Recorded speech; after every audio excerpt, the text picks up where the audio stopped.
It's the battle of the second drivers in F1 2025. Ever since Jack Doohan got fired, I've been thinking, was he really the worst driver? Is he really the one that should have been fired before some other teammates possibly should have been? Well, I've been working pretty much full time on this really powerful tool that's got every single F1 result in history to compare the last 6 races. But it'll be useful in the future. It's an immensely powerful tool. So do drop a sub as well to see some more of this. But without further ado, let's get into who is the worst driver in 2025 compared to their teammate. Well, unsurprisingly, it is of course Yuki Tsunoda against Max Verstappen. Now, this is obviously pretty harsh. On average, Max is winning 86% of the stats here. But obviously, Tsunoda wasn't in the Red Bull for the first 2 races. He didn't have any preseason testing. That's definitely holding him back. And we are comparing across all 6 races, including the 2 that he was in the VCarb team.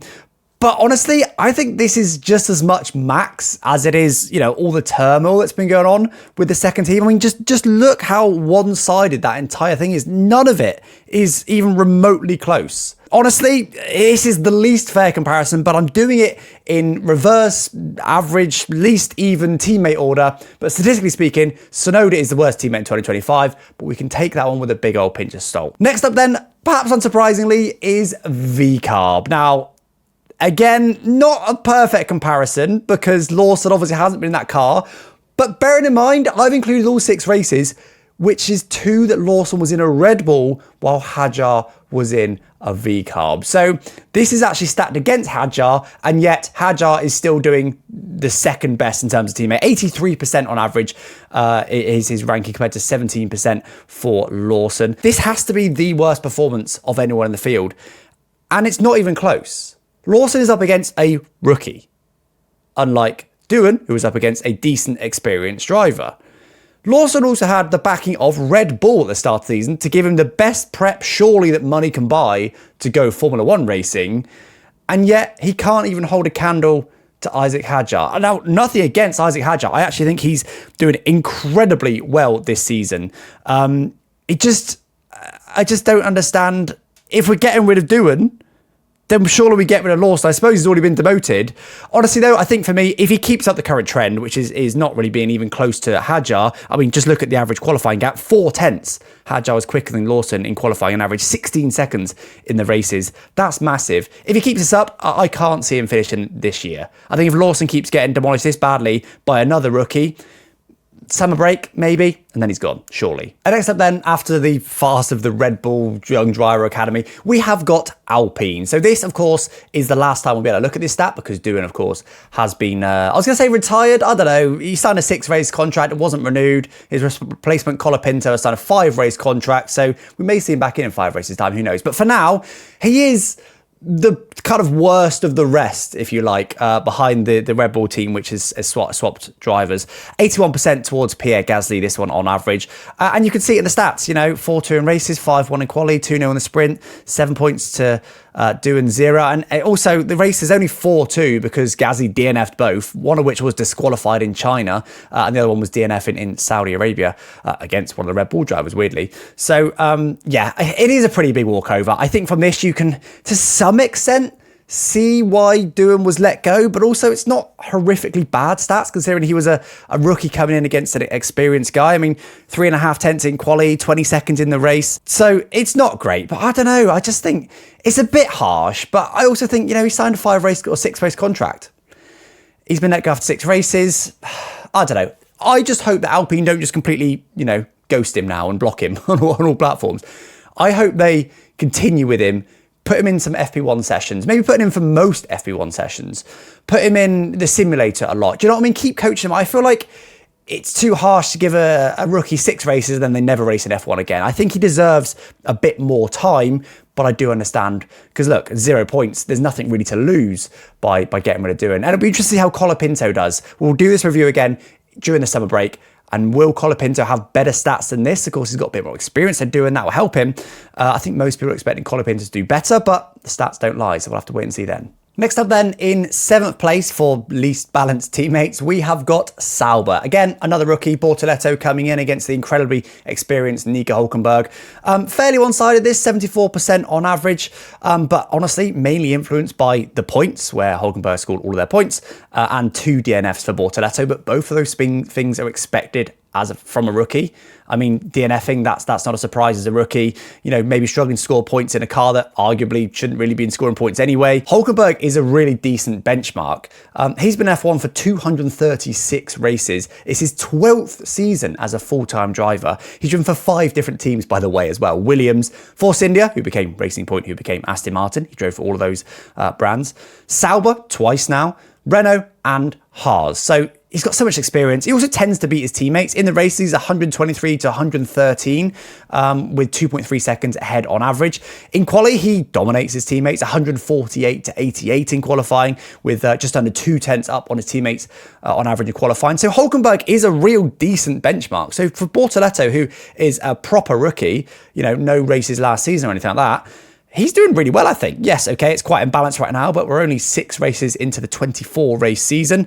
And actually, I've been really impressed with him. In the podcast that I host with GB, called Downforce Debrief, I rated him the 2nd best rookie behind only Kimi Antonelli. Bortoleto, for me, has been the big surprise. Hadjar is definitely up there, but it's hard to judge how good Hadjar is because he's also against a rookie. But, you know, against a decent driver in a not very decent car, to be 4-2 in the races, 4-2 in qualifying, splitting the sprints, Bortoleto has done really impressively, but unfortunately still a little bit of an unbalanced driver pairing for now. Let's see how that evolves across the season. And next up, for the 6th least balanced team, we've actually got Williams. Now, this was a surprise. Bear in mind, we still haven't seen 2 rookies.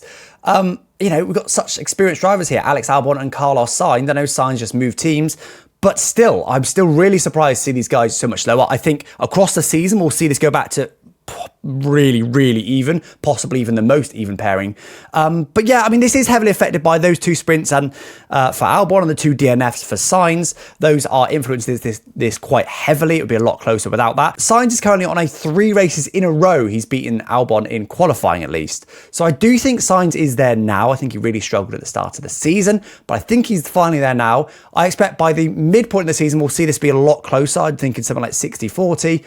And then probably by the end of the season, yeah, I genuinely expect this to be like no more than like 55% either way. It's going to be a real close pairing, I think, but I'm still surprised to see it so low in the unbalanced teammates ranking. And next up then, just barely scraping into the top half, we have Mercedes. So Antonelli is not statistically the best rookie. But honestly, I think that's more because George Russell has been absolutely faultless so far this season. There's really no other word for George Russell's season. 6-0 in the races, 5-1 in qualifying, 2-0 in the sprints, scored most of the team's points as well. 4 podiums to Antonelli, 0 podiums. Honestly, that's just harsh on Antonelli. I think if Russell performed how he's performed over the last couple of seasons, which isn't bad either, but, you know, still decent, but not perfect, I think we'd see this be a little bit closer. But 73% is the split. 73-27 is the split between the 2 teammates. Honestly, I think Antonelli can be happy with this. Despite the relative domination in the stats, he can be happy. He hasn't DNF'd yet, which is impressive for a rookie. And when I say rookie, I mean actual rookie. None of this did a handful of races last season, like we're about to see next. Antonelli had, not going to say never driven the F1 car, but a couple of little goes in FP1. That's it. That's all he'd had. So Antonelli, and also, oh, by the way, he's against no other than George Russell, one of the best drivers on the grid. So although this is quite unbalanced, I think Antonelli is doing really, really well. And by the way, I haven't even mentioned that sprint pole position that he got. A little bit harsh to see Mercedes only in 5th place, but honestly, I think we'll see this be more even. I'll be surprised to see it go below 60-40 though, just because Russell is just really good. I do think Antonelli's also really good and really excited for his future. But for now, yeah, is getting beaten quite handily by George Russell. Let's see how this one evolves. Next up then is the 4th most balanced team, and it is, of course, Haas. Now, this is actually remarkably even, given that Bearman is kind of a rookie. I mean, he did do 3 races last season alone, so he's got some experience, one of which was in Ferrari, by the way. So he's got some experience. I don't know. I don't think it's quite fair to compare Bearman to someone like Antonelli, but he's against Esteban Ocon, who's not George Russell, but he's still decent. Ocon pretty much exactly matched Pierre Gasly for their time as teammates. So actually, if we consider Ocon and Gasly are pretty much the same driver, we can then compare Bearman to Doohan. And this is clear what a rookie can do versus what Doohan was doing. So 64-36 is the balance. But I mean, just look at those stats. 4-2, 4-2, 1-all, points 14 to 16, best finish 5th and 8th. Highest grid position 9th and 10th, 1 DNF for Bearman, which is fine for a rookie. Average race gap only 5.5 seconds. Qualifying gap, that's 2 Bearman, by the way. Qualifying gap just under a 10th. This is insanely small gaps between these two guys, considering Ocon's experience and Bearman's inexperience. This is really, really strong. The only reason I rate him slightly below some other rookies is because he's done a couple of races last season, but take nothing away from what he's doing here. This is really strong and statistically is the best rookie so far in 2025. And next up then on the podium as the third closest team pairing, we have got Ferrari. And by the way, the last team to have changed lineup. The next two teams haven't changed their lineup. So yeah, I mean, honestly, massive walkover in the races, 6-0 to Leclerc. That's unbelievable. But then the exact opposite in the sprint, 2-0 to Hamilton. So that's really interesting. Honestly, I feel like this is pretty close. I mean, they are the third closest. I just think the gap is good. I mean, less than 3/10 in qualifying, less than 12 seconds in the race. Yes, of course, you would expect Hamilton to be a bit closer than that. But Hamilton is closer to Leclerc than Sainz is to Albon. Now, that is not a fair comparison, but in favour of Lewis Hamilton. So this is pretty decent. You know, so many people were talking about Hamilton being washed and stuff like that. I think he's had a right season so far. I'll be really interested, though, if across the course of the season this narrows or widens. I think if Hamilton really is washed, I think this will widen. 63-37, that will potentially stay the same or get a bit bigger maybe if Leclerc starts to really get on top of things and Hamilton really is washed. But if Hamilton isn't washed, I expect this to go down, definitely. I mean, almost 3/10 in qualifying is quite a lot. 12 seconds in the race also is quite a lot. 6-0 in races. I think even though Hamilton's done well, that's still pretty shocking, honestly.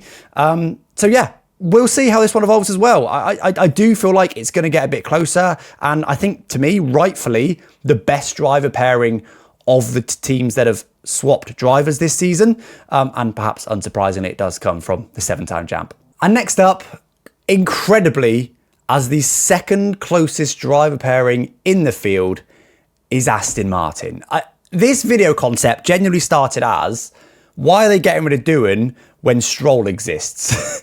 Turns out they're the second closest driver pairing, statistically, this season. They are one of only 2 teams to not change lineups. That's definitely helping them. But actually, it's not even just that it's close. It's that although I've put Lance Stroll on the right here, he's actually ahead of Alonso on average so far this season. But that is heavily affected by 2 sprint races, him scoring all the points so far for the team, and 2 DNFs for Fernando, while none for Lance Stroll. Those things are really swaying it towards him. Because if you look, 6-0 in qualifying to Alonso, 4-2 in the races, despite 2 DNFs for Alonso. So although Stroll was ahead, I think really we can use our human brains and look at that and think, yeah, okay, Alonso's clearly just maybe got a bit more unlucky with DNFs, but actually is doing better. This is also one of the very few teams that we can compare to last season. So if we have a look at 2024 stats, and that seems a lot more like it. Honestly, those 68-32 in 2024, that's a bit closer than I expected it to be.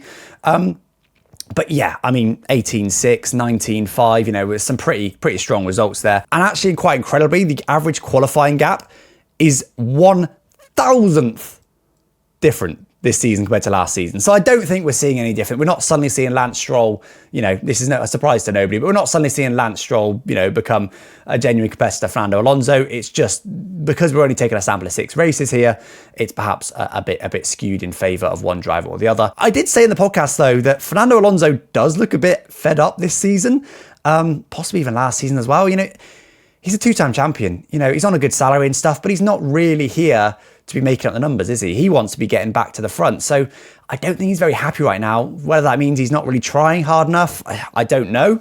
I just think he's waiting for next season. He's just camping in that seat till next season, hoping that Adrian Newey can cook them up a masterpiece and get them right back at the front, because this isn't what Fernando's here for, is it? Surely. I mean, a best pace of P11 after 6 races. Anyway, I expect these stats to change massively unless Fernando really decides he can't be arsed and just stays in Spain for the rest of the year. And then finally, a surprise to absolutely nobody. The closest driver pairing in F1 right now, statistically speaking, is McLaren. 56-44 is their split, but in favour of Piastri this season. My GOAT, by the way, huge Piastri fan now. 4-2 in the races, they're level in qualifying, 1-1 in sprints, points pretty close as well. But the big one really there is the wins. 4 wins on Piastri to just 1 win for Lando Norris. That's pretty big, and arguably the hardest stat to achieve. I know you need a decent car to get that stat, but like, you've got to beat 19 other drivers regardless of your car. You've also got to fight back reliability. You've got to fight off your teammate. You know, you've got to be basically rock solid to win races, and that's the stat that he's most favourably against Lando. So yeah, again, this is a driver pairing, one of the few we can actually compare to last season, and look at the differences here. Piastri was just 63-37 or 37-63 last season. The turnaround there is absolutely outrageous. I mean, again, it's a surprise to nobody. It's well documented that Piastri's doing better this season, but just look at the difference between those two graphs. That is unbelievable. Lando had 8 poles last season. Piastri had none. This season, it's 2-1 in favour of Piastri. That's unbelievable. So yeah, Piastri clearly has turned around. Honestly, a bigger thing as well. Almost 3 tenths in qualifying is the difference between last season to this season between these two drivers. Just over 2 tenths it was in 2024 in Lando's favour, and now it's about half a tenth in Piastri's favour. So that's quite a big swing. Race pace as well. Race gap goes from 15 seconds in Lando's favour to 3 seconds in Piastri's favour. So it's all small margins that Piastri's winning by for sure. It's not like he's dominating Lando in really any of these stats. But it all adds up. It all adds up. This is all you need. When you're in a top team, you only need this much, and you win in races, and you win in championships. Is it possible that this graph gets even closer? 56-44. Can that genuinely get close to 50-50 by the summer break? I genuinely think it might do. But anyway, guys, do drop a sub if you haven't already, because this data took me so long to collate. As I said, I've got every single F1 race in history in a massive spreadsheet that I'm able to generate these stats within just a couple of seconds, which is amazing. It's a fantastic tool. I'm going to be using it lots on this channel in the future. So if you want to see, maybe I might go back and look at the Brawn Grand Prix season, for example, the Brawn GP season, or we could go back and look at, Senna versus Prost or Fangio versus Ascari. The sky is the limit with the data I've got here. So it's been a lot of work building this tool, so I would really appreciate a sub. Try and get us to 100k subs, and hopefully we can make good use of it in the future. But anyway, guys, I'll catch you next time. Thanks for watching. Bye-bye.